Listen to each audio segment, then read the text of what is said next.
Dmitry Medvedev is drawing a brutal line in the sand, giving Kyiv a choice between total surrender or battlefield annihilation. The Russian Security Council deputy chair made it clear that while Moscow claims to favor negotiations, it will happily smash Zelensky's forces on the front lines to secure its objectives. Therefore, the best guarantee here will simply be to strengthen our country, our military might, to consolidate our nation around the president's course, and of course the need to achieve results, if not at the negotiating table, then on the battlefield. And this is quite likely and natural to happen. Medvedev launched a scathing attack directly at the legitimacy of the Ukrainian government. Exploiting the suspension of wartime elections, he ripped into Zelensky, claiming Ukraine's leadership has completely exhausted its authority.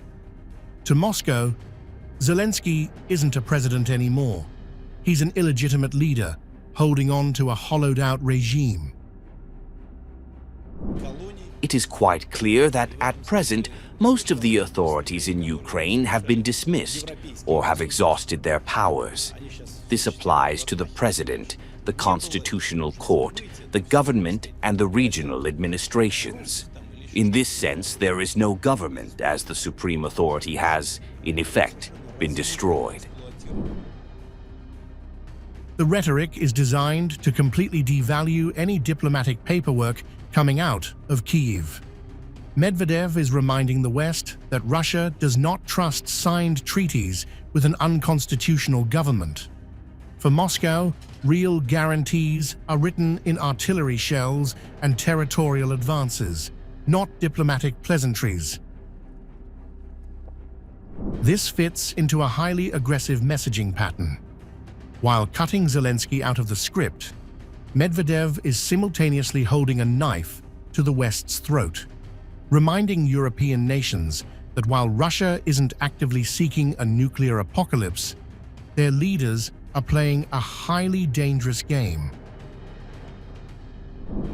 There is no deliberate strategy to provoke the use of nuclear weapons, because although there are all sorts of people in the West and in Europe, you know the terms I use, the majority of European leaders do not, nevertheless, wish to perish in some sort of global nuclear catastrophe. The ultimatum hanging over Kyiv remains absolute. Medvedev's barrage of insults signals that Moscow will only talk to a submissive Ukrainian authority. Until the West or Kyiv accepts those terms, Russia intends to let its heavy armor do the talking on the ground.